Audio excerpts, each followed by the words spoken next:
ஓம் நமச்சிவாய நாராயணா. நாதன்தாள் வாழ்க. யூடியூப் அன்பர்களே, காலை வணக்கம். ஏஜி ஜோதிடம் வழியாக உங்களை சந்திப்பதில் மிகவும் மகிழ்ச்சியான தருணமாக இருக்கிறது. ராகு கேதுவுடைய பெயர்ச்சி வருகிற 2025 மே மாதம் நடக்கிறது. ராகு பகவான் மீன ராசியிலிருந்து பின்னோக்கி நகர்ந்து கும்பராசிக்கும், கேது பகவான் கன்னி ராசியிலிருந்து நகர்ந்து சிம்ம ராசிக்கும் பேச்சாகிறார். சாயா கிரகம், நிழல் கிரகம், பாம்பு கிரகம் என்று அழைக்கக்கூடிய சக்தி வாய்ந்த ராகு கேதுடைய பயிற்சி 1.5 ஆண்டுகள் ஒரு கிரகத்தில் இருக்கும்.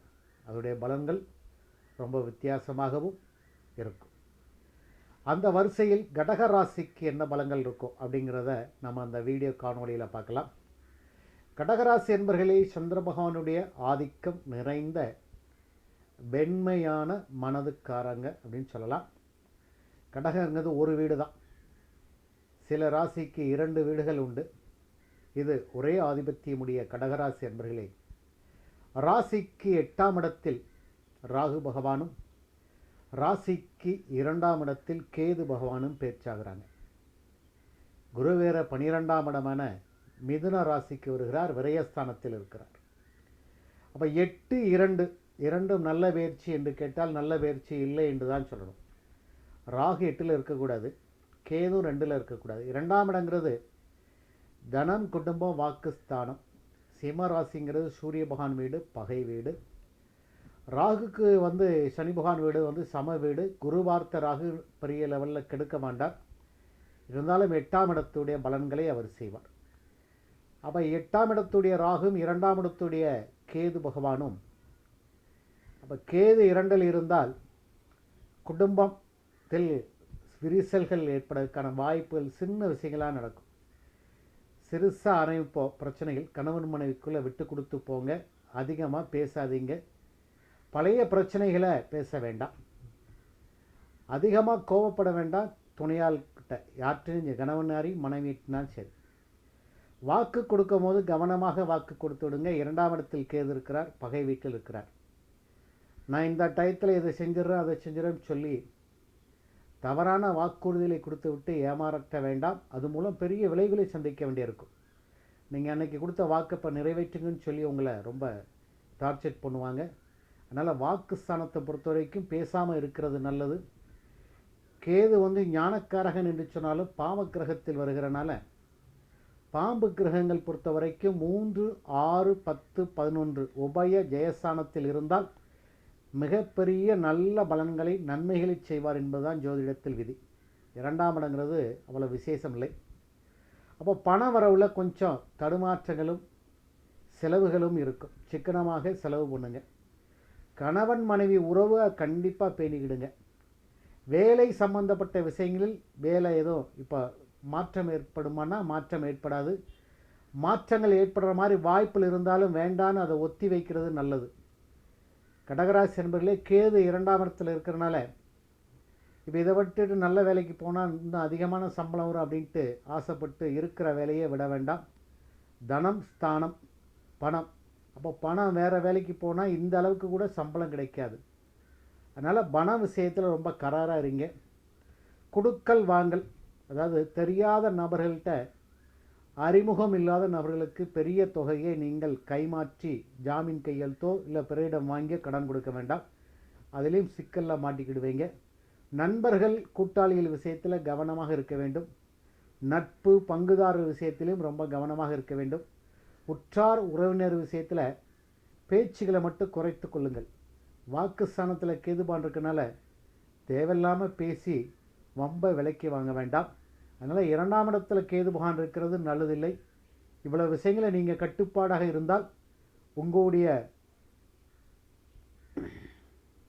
வாக்கு விஷயத்தில் நீங்கள் கட்டுப்பாடோடு நடந்து கொண்டால் பெரிய இழப்புகளிலிருந்து கேது தரும் கெடு பலங்களை குறைத்து கொள்ளலாம். ராகு 8ல் இருக்கிறாரு. ராகு 8ல் இருக்கக்கூடாது. இருந்தாலும் குரு பார்த்த ராகு. குரு ராகு பார்க்குறதுனால பெரிய லெவலில் தீமை இல்லை. இருந்தாலும் 8ஆம் இடத்தில் இருக்கிறார். 8ஆம் இடங்கிறது ராசிக்கு 8ஆம் இடங்கிறது அவமானம், வீண் சொல், விரயம், விபத்துகள், வழக்குகள், கண்டங்கள் என்று சொல்லலாம். 8ஆம் இடத்தை அதிர்ஷ்டம் என்று சொல்லலாம். 8ஆம் இடம் சுபத்தன்மை வந்தால் பங்குச்சந்தை லாபங்கள், வெளிநாட்டு வெளிமாநில உத்தியோகம், மறைமுக ரகசிய வருமானங்கள் இருக்கும் என்று சொல்லலாம். ஆனால் கடகராசி என்பவர்களே, குரு பகவான் உங்களுக்கு 12இல் விரயஸ்தானத்தில் மறைந்திருக்கிறார். அப்போ விரயங்களை கொடுக்கணும் அப்படிங்கிறது குருவுடைய விதியாக இருக்கிறனால, ராகுவும் 8ஆம் இடத்தில் இருக்கிறனால இந்த வழக்கு பம்பு, இந்த பங்காளிட்ட அந்த பிரிக்கிறது இடம் சம்பந்தப்பட்ட விஷயங்கள்லாம் ரொம்ப கவனமாக இருங்க. ஏன்னா இந்த பழைய வழக்குகள்லாம் இப்போ தூசியை தட்டி எடுத்து அதை இப்போ தான் சூடுபடுத்துவாங்க.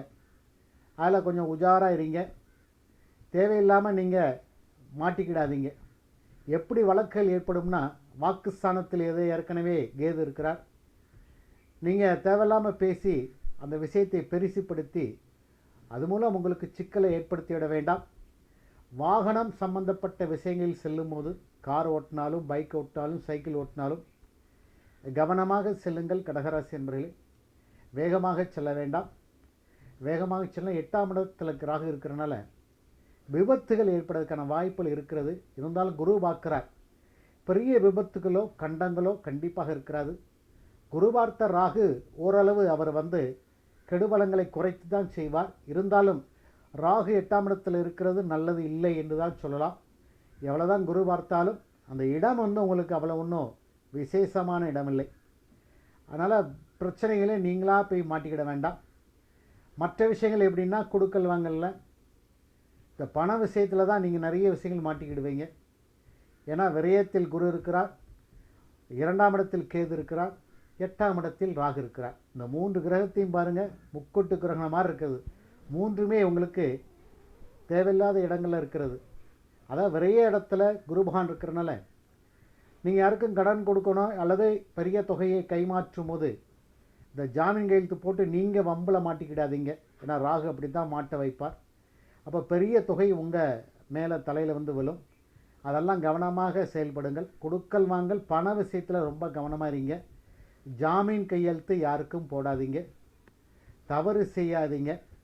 தவறு செய்தால் தண்டனை உண்டு. ராகு 8ஆம் இடத்தில் இருந்ததுன்னா சின்ன சின்ன தவறுகள் செய்தாலும் அதற்கு பெரிய தண்டனைகள் உங்களுக்கு அந்த இதிலேருந்து வெளியே வர முடியாது. சின்ன தப்பு தானே செஞ்சுட்டு நம்ம பந்துக்கலாம் அப்படின்னு தைரியமாக செஞ்சுட்டுலாம் இப்போ வர முடியாது. சின்ன தவறுனாலும் அதுக்குரிய தண்டனைகள் கண்டிப்பாக கிடைக்கும். ஏன்னா ராகு 8ஆம் இடத்தில் இருக்கிறது வழக்கு வம்பு அந்த மாதிரி விஷயங்களை கொண்டு போயிடுவார். பங்காளிகள் பிரச்சனைகள் இருந்தால், இடம் பிரச்சனைகள், வழக்கு பிரச்சனை, ஏற்கனவே சொத்து பிரச்சனைகள் இருந்ததுன்னா அதை முறையாக கையாளுங்க. நீங்கள் கோர்ட்டுக்கு போகணும் வைக்கணும் அப்படின்னா ஜாமீன் உங்களுக்கு கொடுக்க வாய்தா போட்டிருந்தீங்கன்னா அந்த டேட்டில் கரெக்டாக ஆஜராகிடுங்க. வாய்தாவை தள்ளி தள்ளி போடாதீங்க. அது மூலம் உங்களுக்கு விரயங்களும் ஏற்படும், அது மூலம் அவமானங்களும் ஏற்படும். பேச்சை குறைச்சிட்டினாலே உங்களுடைய எல்லா செயல்களும் ஓரளவு கட்டுக்குள் இருக்கும். பேச்சை மட்டும் குறைச்சிருங்க. 2ஆம் இடத்துல கேது இருக்கிறது நல்லது இல்லை. பணம் கொடுங்கல் வாங்கல் சில மட்டும் கவனமாக இருங்க. விரைய செலவில் குரு பகவான் இருக்கிறனால 12இல் இருக்கிறனால இப்போ ஏதோ எடுத்தோம் கவுத்தோன்னு சொல்லி தொழில் வியாபாரம் உத்தியத்தில் அகலக்கால் வைக்க வேண்டாம். பெரிய முதலீடுகளை இந்த 1.5 வருஷம் போட வேண்டாம்.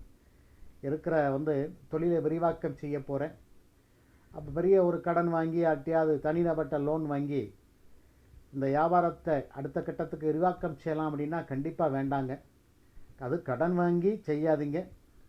அப்படி ஒரு எண்ணங்கள் இருந்ததுன்னா கொஞ்சம் ஆலோசனை பண்ணி உங்களுடைய சுய சாதகம், உங்களுடைய பிறவி ஜாதகத்தில் ராகு கேது எப்படி இருக்காருன்னு பார்த்து வேணால் அதுபடி செயல்படலாம். ஒரு நல்ல ஜோதிடத்தை ஆலோசனை கேட்டு செயல்படலாம். ஏன்னா இது கோச்சார பலங்கள் தான். இருந்தாலும் 8இல் இருக்கிற ராகு அகலக்கால் வச்சிங்கன்னா அது மூலம் பெரிய இழப்புகளை கொடுப்பார். குரு வேறு நல்ல இடத்துல இல்லை. குரு நல்ல இடத்துல இருந்தானா அந்த இழப்புகள் எல்லாம் சரி செய்யப்படும்.